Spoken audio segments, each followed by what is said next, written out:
Graças a paz, irmãos. Queridos, agora, por ocasião dessa exposição, nós não exporemos um texto especificamente, mas nós veremos toda uma doutrina que está solta e permeia todo o livro do profeta Abacuque.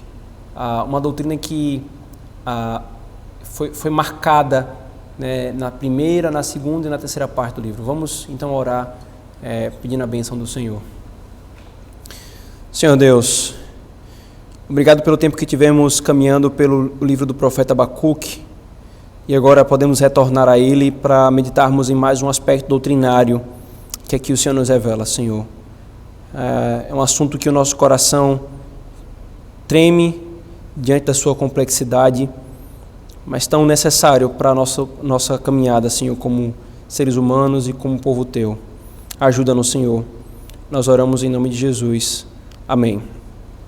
Queridos, nós vamos encerrar agora nessa exposição o nosso retorno a todos os profetas, voltando e vendo alguma porção ou detalhe que eu tive de passar por cima, por não ser necessariamente o ponto central do texto, mas que era uma doutrina que sustentava o argumento central e eram doutrinas importantes. E agora nós faremos isso com o profeta Abacuque, retornando a uma mensagem, a uma doutrina que permeou todo o livro e ela é muito importante para a nossa vida como povo de Deus, irmãos. Quem nunca se perguntou se Deus é soberano se Deus é soberano, como fica a liberdade ou a responsabilidade do homem?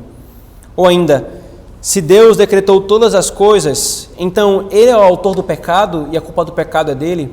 Quantos de nós já não nos perguntamos disso, quer no início da caminhada, quer um pouco depois? Abacuque, irmãos, lidou diretamente com esse tópico, com essa questão. Nós vimos, queridos, que o livro do profeta Abacuque está dividido em 3 partes. A primeira, do versículo 1, do capítulo 1 até o versículo 11, é Abacuque se queixando ao Senhor pelo estado que a igreja dos seus dias estava, por causa do mal no meio da sua igreja. Então ele queixa ao Senhor, questionando como se o Senhor não estivesse vendo aquilo que estava acontecendo, porque o mal estava prosperando no meio do Estado de Israel e da igreja de Israel. Então o Senhor lhe responde dizendo que sim, ele estava vendo, ele não estava alheio, e que ele disciplinaria o mal no meio da sua igreja, levantando o Império Babilônico. E então o segundo momento do livro, irmãos, que vai do versículo 12 do capítulo 1 até o final do capítulo 2, é Abacuque estarrecido com esse fato. Ele fica perplexo com a resposta do Senhor, porque talvez ele esperasse que o Senhor enviasse um avivamento e não uma disciplina tão dura, levando o povo de Judá para o exílio. Como Deus, Abacuque se questionava, como Deus, sendo bom, usaria um povo mau e idólatra para triunfar sobre o povo do pacto? Tudo bem, Abacuque pensava, e ele fala isso, né? Falou em outras palavras isso, tudo bem que esse povo estava pecando e era rebelde, mas ainda assim era o povo do pacto. Como é que Deus poderia fazer isso? E então o Senhor responde a Abacuque mostrando que a Babilônia seria punida por causa deste mal de invadir a Jerusalém e de tantas outras nações que ela destruiu perversamente. E então vem a terceira parte do livro, irmãos, que é todo o capítulo 3, que é diante da revelação do ser, da obra e do plano redentivo do Senhor. Abacuque irrompe em louvor, confiança e entrega, mesmo sem entender todos os detalhes e meandros dessa situação. Ele adora o Senhor e se entrega. Percebe, irmãos? O tempo todo Abacuque está lidando com o problema do mal e a relação dele com um Deus santo e bom.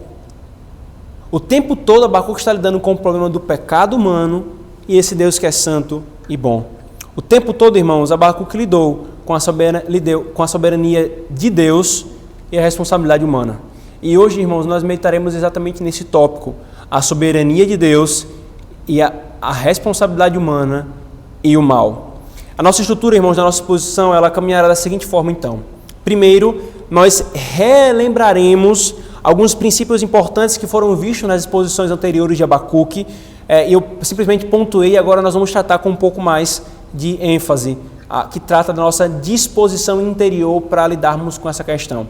E depois nós trataremos da questão propriamente dita, que é a soberania de Deus e a responsabilidade humana.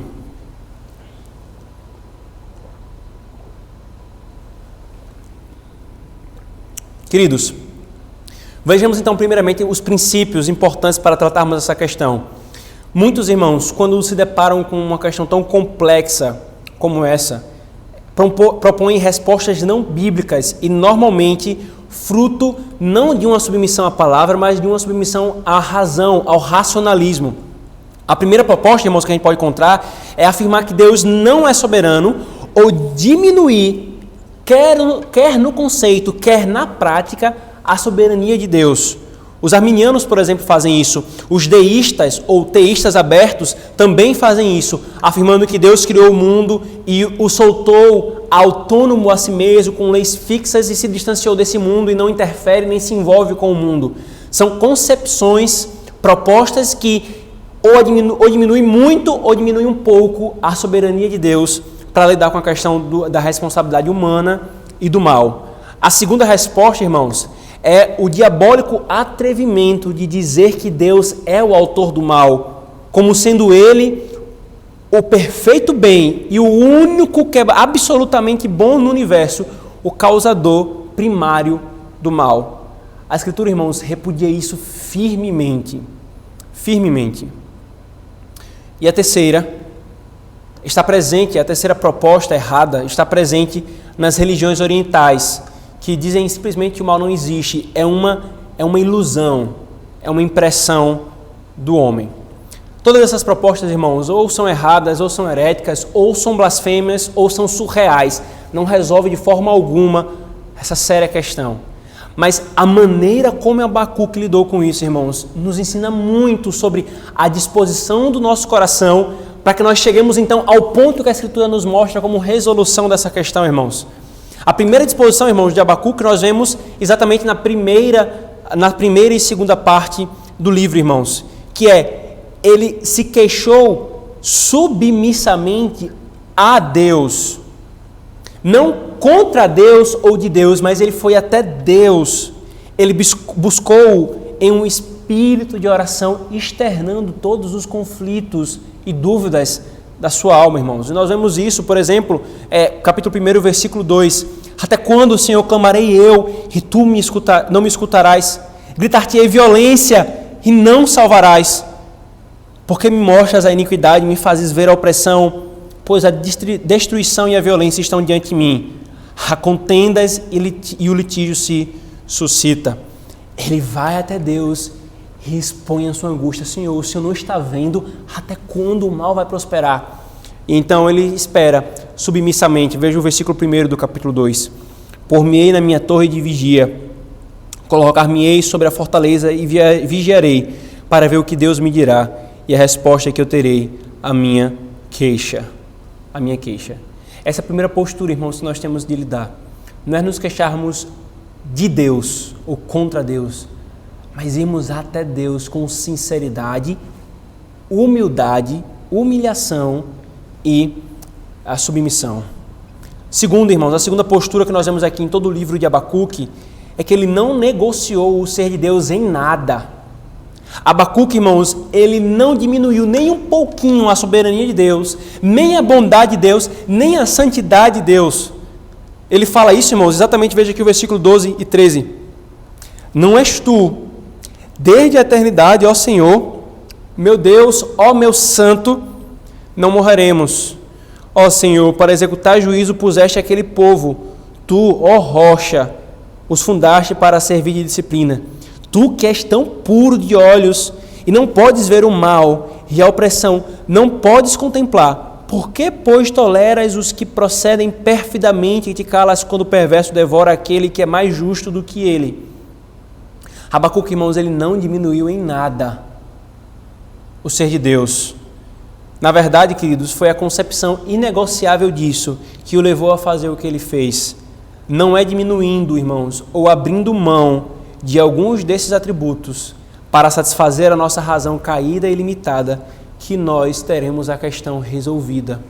Não, irmãos. Por isso aqui cai por terra muitas das propostas evangélicas e liberais que, na verdade, diminuem aspectos do ser de Deus para conciliarem com a sua própria razão. E terceiro, irmãos, e por último, mesmo diante do mistério e da grandiosidade de tudo o que foi considerado, Abacuque pôs-se a adorar. E aqui está todo o capítulo 3, veja apenas o versículo 1. Oração do profeta Abacuque sob a forma de cântico. Irmãos, uma disposição de se submeter à revelação, não a razão ou a experiência, mas a revelação o conduziu à adoração. E da mesma forma, irmãos, essa é a terceira postura em nosso coração a lidarmos com isso. A nossa razão não será satisfeita plenamente, e nós veremos já como e por que isso pode ser dito. Mas nós confiamos e adoramos. Nós somos humildes e humilhamos em oração. Nós não diminuímos o ser de Deus e nós o adoramos por aquilo que Ele é e faz. Quando lidarmos, irmãos, com essa questão ou com coisas que não compreendemos em nossa vida e na providência de Deus, queridos, nós temos de agir assim com tais disposições, irmãos. Senão, não apenas nós não teremos nenhum fruto, como também nós afrontaremos e ofenderemos aquele que é o Senhor. Que essa disposição, irmãos, esteja em nosso coração quando lidarmos com as questões da nossa vida dolorosas, complexas. Se você sofreu no passado na mão de alguém ou de muitas pessoas, se você perdeu alguma coisa e isso até hoje lhe causa dor, se você sofre por qualquer que seja o pecado seu ou de outros que lhe afetou, que essas 3 disposições estejam no seu coração para tratar essa questão. Humildade, humilhação, uma queixa ao Senhor, não do Senhor e contra o Senhor. Não negociar o ser de Deus, diminuindo a sua bondade, a sua soberania ou a sua santidade e adorando diante dos mistérios dos seus propósitos. Como temos lidado com isso, irmãos? Você por acaso abraça alguma dessas propostas erradas que foram mencionadas no início? Você diminui o ser de Deus em algo, diminui sua soberania e atribui autonomia ao ser humano? Você atribui a Deus a autoria do pecado? Você questiona a Ele com os punhos cerrados para o céu, com uma soberba de eu sou o teu juiz, ó soberano juiz? Se alguém, irmãos, se alguma dessas posturas estiver em nosso coração, irmãos, nós estaremos não apenas começando errado, mas nós estaremos blasfemando contra Deus e não chegaremos a lugar algum, queridos. São essas as disposições do coração que a Escritura nos ensina. Como, irmãos, a nossa confissão de fé falou, a confissão de fé de Westminster, no capítulo 3, que trata dos decretos de Deus, a seção 8ª, dizendo: a doutrina deste alto mistério dos decretos, e agora ela está tratando da predestinação especificamente, deve ser tratada com especial prudência e cuidado, a fim de que os homens, atendendo à vontade revelada em sua palavra e prestando obediência a ela, possam, pela evidência da sua vocação eficaz, certificar-se da sua eleição. O ponto aqui, então, irmãos, nós temos que tratar essa questão com prudência e cuidado, e no final ele diz, com reverência e admiração de Deus, bem como de humildade diligente e abundante a consolação. Essas 3 primeiras posturas, irmãos, são fundamentais para lidarmos com essa questão. Então vamos lidar com ela propriamente dita, a soberania de Deus e a responsabilidade humana e o mal.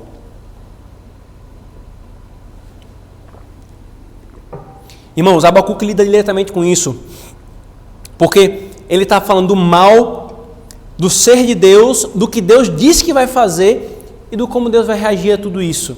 Ele está lidando o tempo todo com essa questão, irmãos. Só que aqui nos mostra uma coisa, irmãos. A Bíblia, queridos, ela é cheia de mistérios. E aqui, isso não é uma fala mística, como a dos místicos medievais. Nem é um subterfúgio de quem não quer ou não sabe explicar algumas coisas na palavra de Deus. Nem tudo, irmãos, que os homens dizem que é mistério na Bíblia, nem tudo que dizem que é mistério é mistério. Muitas vezes é uma ignorância, uma má compreensão de determinadas doutrinas. Mas, sem dúvida, irmãos, há coisas que a própria Escritura, bem como a Igreja de Cristo em toda a sua história, reconhecem como mistérios. Por exemplo,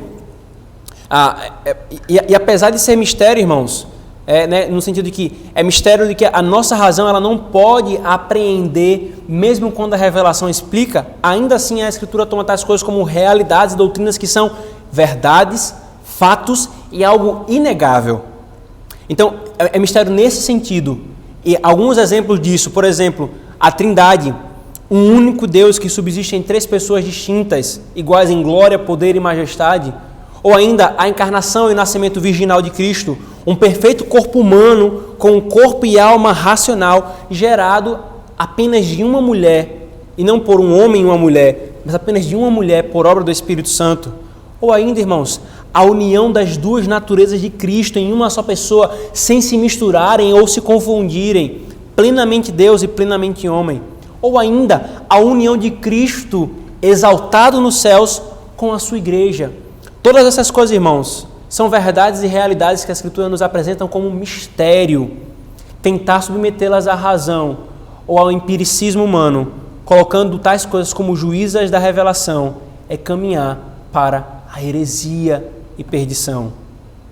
Todas as propostas e tentativas de submeter isso à revelação ou à experiência, à razão, ao racionalismo ou ao empiricismo, conduziu a heresias e erros no decorrer da igreja. Porém, irmãos, há mais uma realidade que possui a mesma natureza de mistério, que é a relação da plena e absoluta soberania de Deus em seus decretos e providências e a liberdade e responsabilidade moral das suas criaturas racionais e morais. Queridos, o interessante é que muitos evangélicos aceitam o mistério das primeiras doutrinas, Trindade, encarnação, nascimento virginal, a dupla natureza de Cristo, a união de Cristo com a igreja. Essas igrejas aceitam tudo isso. Mas quando chega nessa doutrina da absoluta soberania de Deus, da responsabilidade humana, eles querem submeter ela à razão, achando um absurdo de Deus ser soberano absolutamente, negando então o eterno decreto e imutável decreto de Deus, negando a eleição incondicional, negando a sua providência, negando todos os outros aspectos que são fundamentais na revelação, para nós termos uma fé verdadeira e que caminhe em maturidade. Nessa realidade revelada, irmãos, queremos que os que querem submetê-la ao racionalismo e não recebê-la como ela é revelada na Escritura Sagrada, levará a um fim trágico. Não é à toa, irmãos, que muitos que começam negando a doutrina da absoluta soberania de Deus e da responsabilidade humana, como tal revelada na Escritura Sagrada, sem querer fazer malabarismos filosóficos e lógicos, não é à toa que muitos que fizeram isso, no final das contas, trilharam uma trilha que acabaram por negar as realidades das primeiras doutrinas, como Trindade, encarnação, etc. A exposição, irmãos, dessa doutrina em Abacuque é para tanto aquietar o nosso coração aos que têm dúvida ou aos que por algum motivo no passado sofreram ou ainda sofrem na mão de homens perversos ou pelo pecado de outros, quanto também, queridos, nos proteger desses erros terríveis no meio evangélico brasileiro e de outras religiões. Por isso, a primeira coisa, irmãos, que nós precisamos afirmar sobre isso, como vimos em Abacuque, é que Deus tem plena soberania sobre tudo.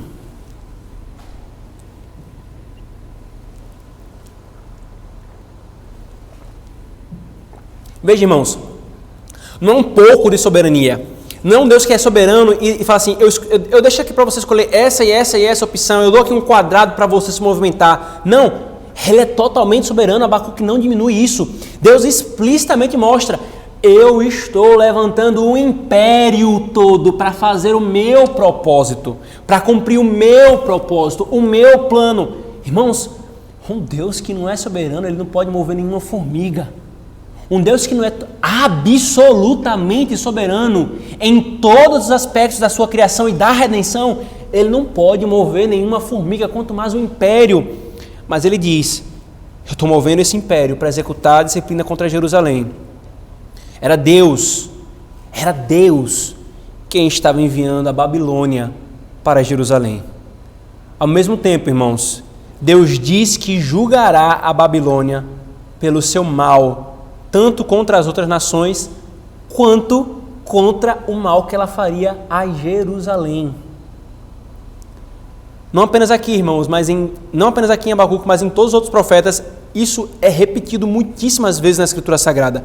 A Babilônia era responsável pelo que fazia. Era responsável pelo que fazia e seria punida por isso. Percebe, irmãos? Uma coisa nunca anulou, não anula e nem anulará a outra. A menor partícula existente no universo, irmãos, está debaixo da soberania de Deus. O coração humano não é autônomo, irmãos. As duas coisas, elas são inegavelmente, inequivocamente afirmadas na Escritura Sagrada. Não são excludentes, nem precisam ser conciliadas, pois elas não estão em discórdia. Ele é totalmente soberano, como o calvinismo afirma, a partir da palavra de Deus. E o homem é responsável e a verdadeira liberdade. Como também afirmamos, e muitas pessoas querem atribuir a nós que a gente não afirma isso, como se nós disséssemos que Deus é o autor do pecado, como se nós disséssemos que Deus é injusto e não dá a possibilidade para outras pessoas de salvação. Não, irmãos, toda a Escritura grita essa verdade. A queda de Adão, Deus não foi pego de surpresa. Deus não foi pego de surpresa. Ele estabelece logo em seguida uma promessa. Se ele não fosse plenamente soberano, ele não poderia cumprir. Ele não poderia fazer sequer uma promessa, muito menos cumprir e profetizar o fim. Irmãos, a tentativa de alguns de dizer, não, porque Deus viu e então foi, decretou, estabeleceu. Irmãos, isso é uma falha grosseira. Dizer que Deus ele decreta as coisas porque ele vê as ações das suas criaturas é fazer com que ele dependa da vontade da sua criatura para então poder fazer as coisas. Isso não é preservar a soberania de Deus, isso é exaltar a autonomia do homem. Isso é que não resolve a questão. Mas a Escritura nos mostra, irmãos. Veja, por exemplo, Isaías capítulo 46, versículo 9 a 11, ele diz: Lembrai-vos das coisas passadas da antiguidade, que eu sou Deus, e não há outro. Eu sou Deus, e não há outro semelhante a mim, que desde o princípio anuncio o que há de acontecer, desde a antiguidade, as coisas que ainda vão se suceder. Que digo, o meu conselho, a minha vontade, permanecerá de pé. Farei toda a minha vontade, que chamo a ave de rapina desde o Oriente, e de uma longa terra longínqua, o homem do meu conselho. Eu o disse, eu também o cumprirei. Tomei este propósito, também o executarei. Esse é o Deus, irmãos. A Escritura só pode existir. Ele só pode se revelar. Ele só pode cumprir os seus propósitos e conduzir a história ao fim que ele quer conduzir. Prometer que ele vai fazer o que ele prometeu. Porque ele é totalmente, absolutamente, maravilhosamente soberano. A história da redenção, irmãos, aquilo que Deus fez, as minúcias, os detalhes na história de Noé, os detalhes na história de Abraão, Isaac, Jacó, José, cada coisa revelando o aspecto do Evangelho, não foram aleatórias. Como é que Deus poderia fazer tais coisas chegarem a nós e falarem o que elas falam, se Ele não fosse absolutamente soberano? Ainda, irmãos, eu não vou ler outros textos, mas eu gostaria de ler esse. Nós temos, por exemplo, a história de José, do Egito, quando ele explicitamente fala para os seus irmãos que o venderam, irmãos que cometeram um pecado sério. Veja o que ele fala. Agora, pois, não vos entristeçais, nem vos irriteis contra vós mesmos, por me haverdes vendido para aqui. Porque para a vossa conservação da vida, Deus me enviou adiante de vós. Porque já houve 2 anos de fome na terra e ainda teremos 5 anos em que não haverá lavoura nem colheita. Deus me enviou adiante de vocês para conservar a vossa sucessão na terra e para vos preservar a vida por um grande livramento. E ainda, assim, não foste vós que me enviastes para cá, e sim Deus, que me pôs por pai do faraó e senhor de toda a sua casa, como governador de toda a terra do Egito. E ainda, irmãos, Gênesis 50, 20. Vós, na verdade, intentaste o mal contra mim, porém Deus intentou o bem, para fazer como verdes agora, que se conserve muita gente em vida.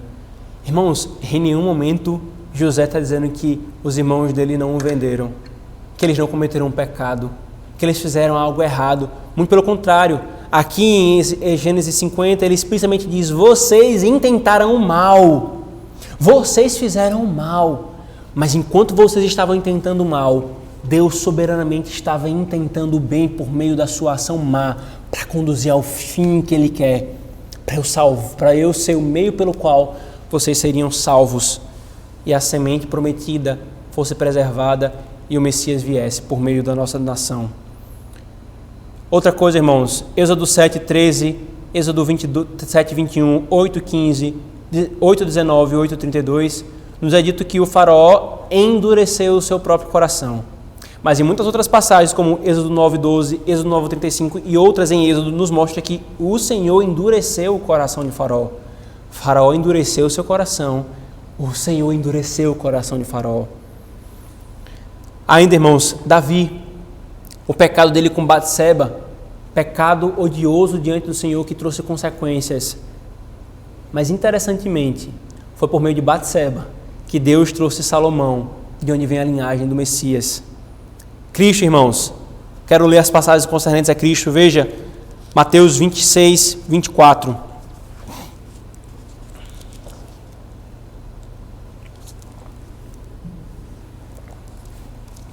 Ele diz, Mateus 26, 24, o Filho do Homem vai, como está escrito ao seu respeito.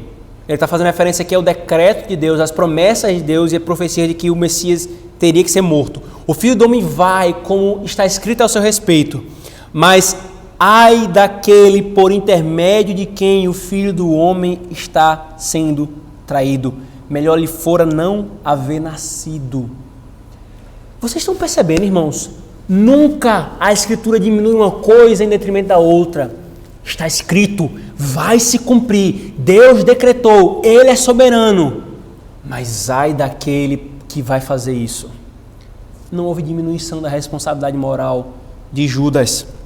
E novamente, irmãos, os apóstolos entenderam isso de tal forma que na pregação do Evangelho em Atos, veja o que é dito, Atos capítulo 2, versículo 22 a 24.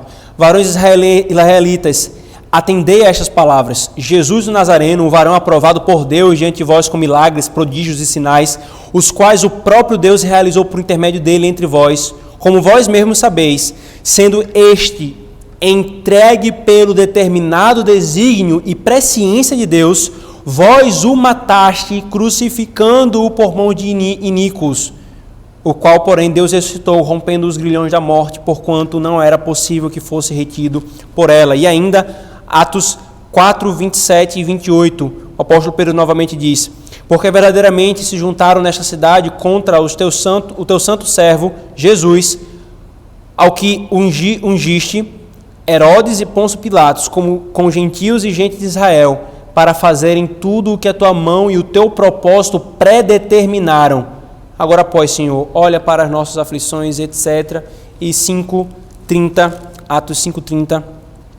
O Deus dos nossos pais ressuscitou a Jesus, a quem vós matastes, pendurando-o no madeiro. Irmãos, Deus predeterminou, Deus decretou, Deus escreveu que assim seria, Deus planejou e disse, é isso, mas em nenhum momento é tirada a responsabilidade moral dos homens que fizeram isso. Esse é o Deus que diz em Atos 13:48, creram todos os que foram designados para a vida eterna. É o mesmo Deus que diz que aqueles que são condenados, os são condenados porque eles não creram em Cristo. João 3:36.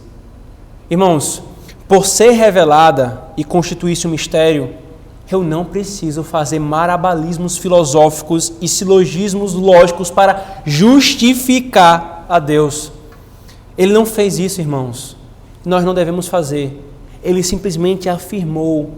Isso não é contradição. Ele afirmou e nós cremos. Ele afirmou e nós confessamos. Entendemos plenamente?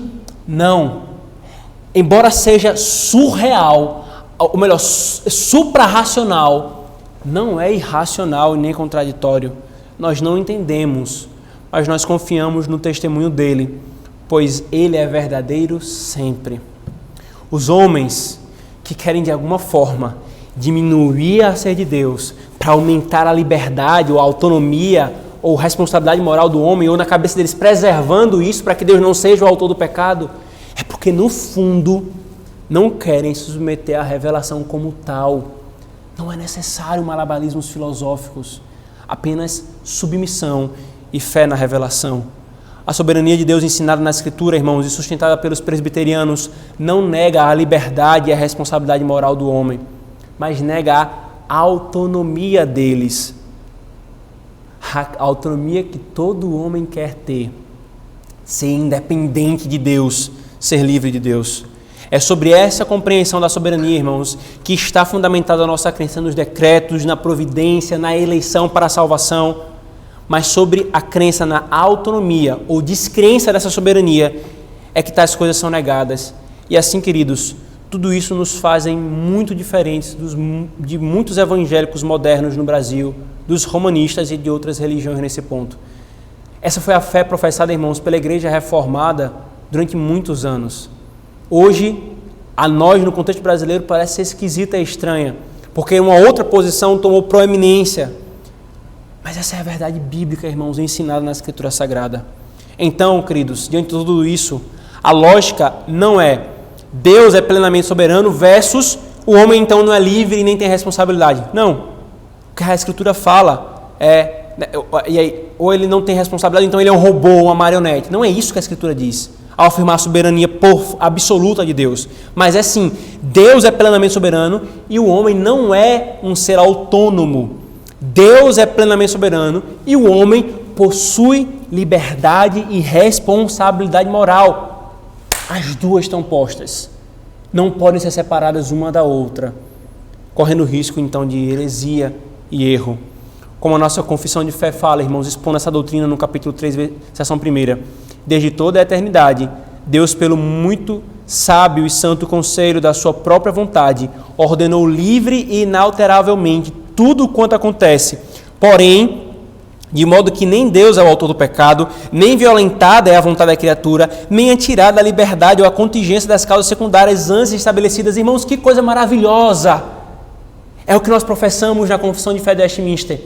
Ela mostra as duas coisas lado a lado, sem conflito, sem tentar fazer marabalismos filosóficos para que aparentemente possa haver uma satisfação da nossa razão.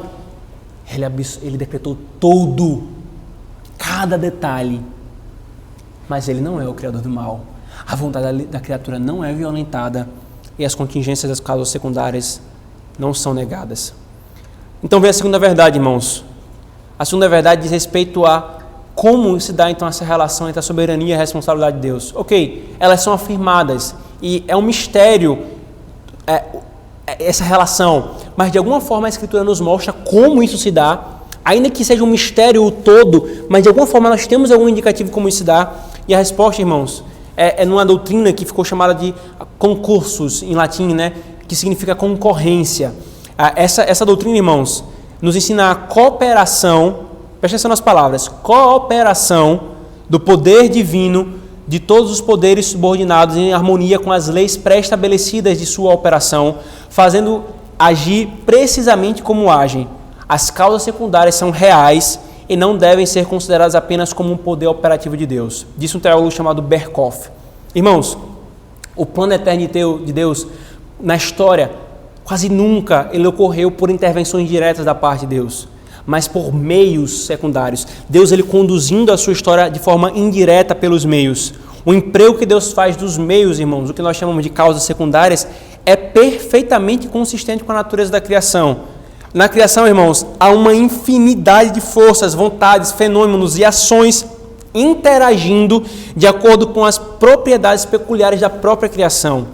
Para nós, irmãos, os seres humanos, é impossível perceber todas as relações, as ligações, as interdependências dessas interações cósmicas no mundo inteiro.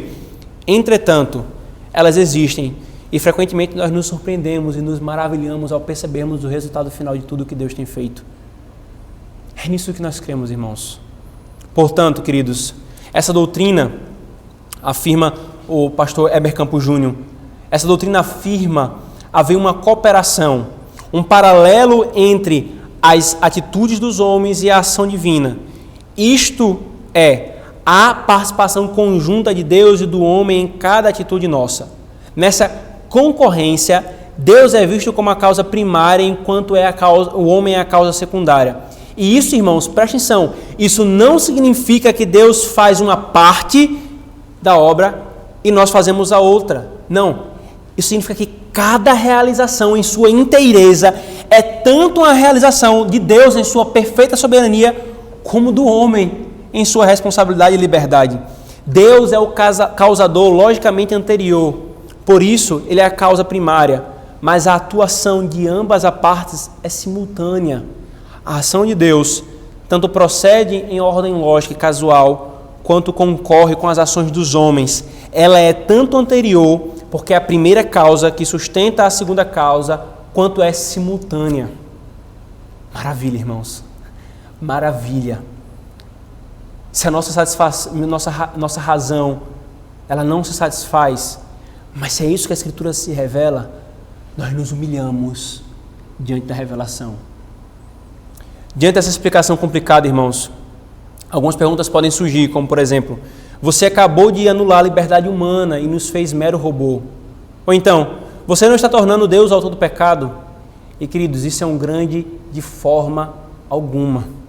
Deus move os homens, as ações, tanto as boas quanto as más, de tal forma que Ele trabalha dentro da ação de cada criatura, de tal forma que a mesma ação é dita ser feita por Deus e pela criatura, mas de tal forma que Deus é soberano e não é o autor do mal e do pecado. Ele os incita a agir de forma natural, isto é, sem privar os homens da sua vontade e decisão. Não há força externa que coaja o homem a decidir por algo. E aí Heber Campos continua: ninguém faz nada forçado por Deus. Os homens sempre fazem exatamente aquilo que querem fazer. E é por causa disso que nós podemos afirmar a livre agência do homem e de que Deus não é culpado pelos atos maus dos homens. Por fazerem exatamente o que querem, os homens são responsáveis por seus pecados. A responsabilidade humana, portanto, irmãos, não está calcada no poder de fazer escolhas e não é uma suposta autonomia do controle divino.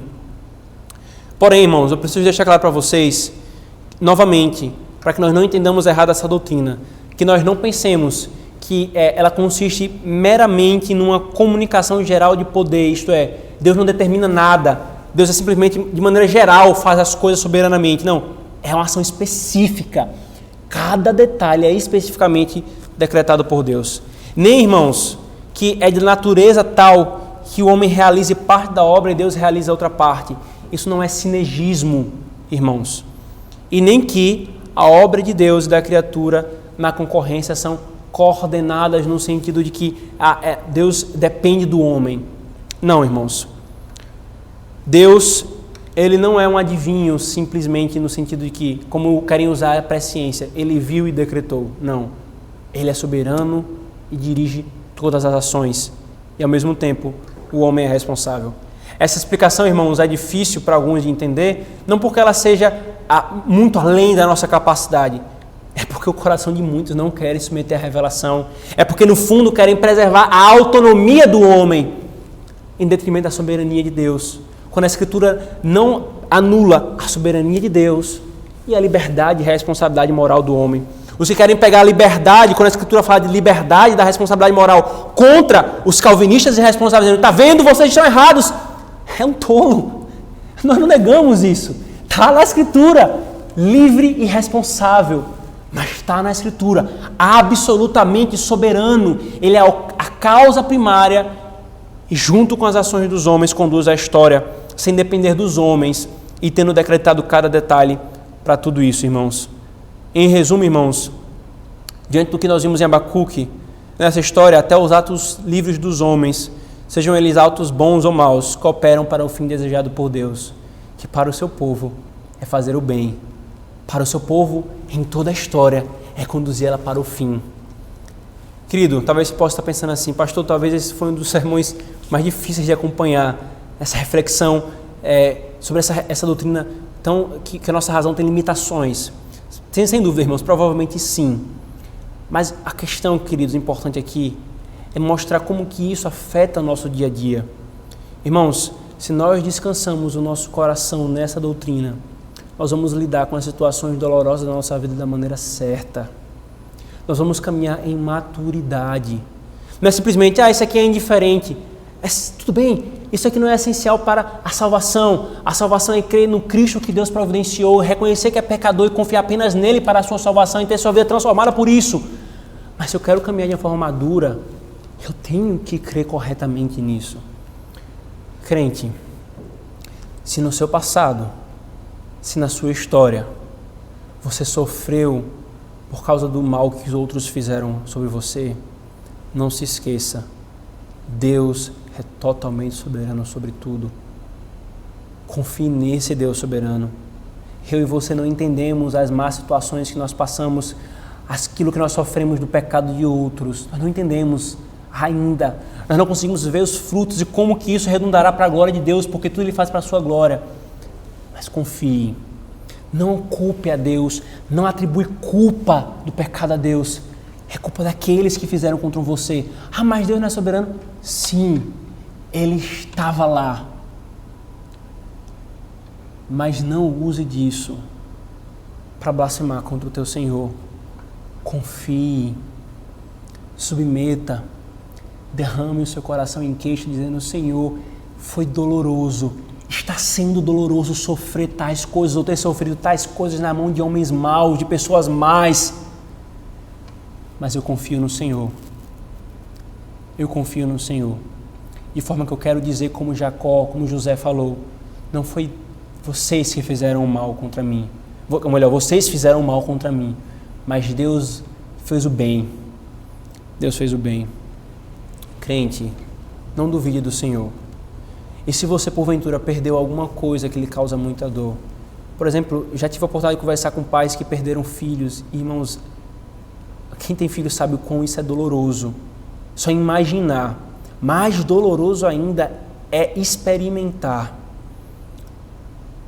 Descanse o seu coração no fato de que Deus conduz todas as coisas e cada detalhe para a sua glória. Eu e você não entendemos. E eu não consigo explicar por quê,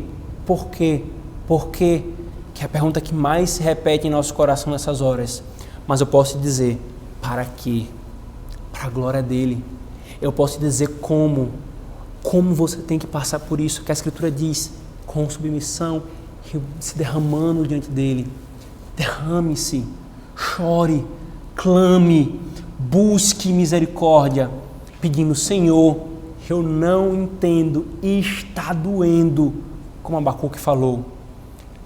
Mas faça como Abacuque, espere na torre de vigia e, quando chegar no capítulo 3, irrompa em adoração a esse Deus que tem nos dado tantas coisas soberanamente, a começar da salvação e de todas as coisas para a nossa vida. Crente, que doutrina maravilhosa é essa? O problema do mal é uma grande questão que muitos filósofos tentam discutir e muitos teólogos já passam milênios discutindo. Mas submetermos à soberania de Deus e ao que Ele revela na sua palavra conforta o nosso coração, como confortou o coração de Abacuque. Amém. Oremos, irmãos.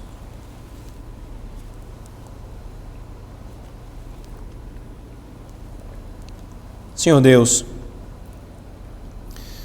obrigado, Senhor, por essa verdade na Tua palavra supra-racional, Senhor. A nossa mente limitada de criaturas presas ao tempo e ao espaço não conseguem entender ainda esses aspectos que Tu revelaste, Senhor. Tantos outros que Tu não revelaste, e ainda esses que o Senhor revelou, Senhor, nós não conseguimos compreender perfeita e plenamente, mas nós conseguimos crer, nos submetendo à Tua revelação, Senhor. Tu és totalmente soberano e nós temos liberdade e responsabilidade moral. Nos dá a graça, Senhor, de caminharmos em fé, submissos à Tua revelação, confiantes no Senhor, sabendo que o Senhor tem conduzido todas as coisas para a Tua glória. Consola o coração do Teu povo que lida com essas questões no dia a dia. Que o Senhor sustente nosso coração diante das provações e privações, Senhor, das dores e quando nós formos vítimas do pecado de outros e do nosso próprio pecado. Tenha misericórdia de nós, Senhor. Nós oramos em nome de Jesus. Amém.